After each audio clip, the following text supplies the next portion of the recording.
కీర్తనల గ్రంథము 15వ అధ్యాయము పేజీ నెంబర్ 458. యెహోవా, నీ గుడారములో అతిథిగా ఉండదగిన వాడెవడు? నీ పరిశుద్ధ పర్వతం మీద నివసింపదగిన వాడెవడు? యథార్థమైన ప్రవక్తన కలిగి నీతిని అనుసరించచ్చు హృదయపూర్వకముగా నిజము పలుకువాడే. అట్టివాడు నాలుకతో కొండెములాడడు, తన చెలికానికి కీడు చేయడు, తన పొరుగువాని మీద నింద మోపడు.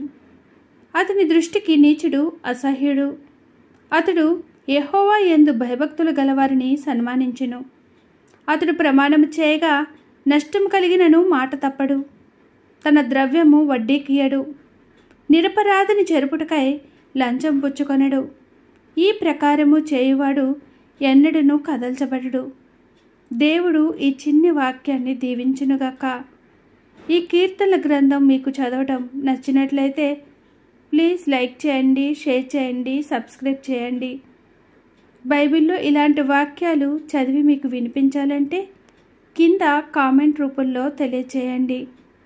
మరొకసారి దేవుడు మనందరినీ దీవించునుగాక. ఆమేన్.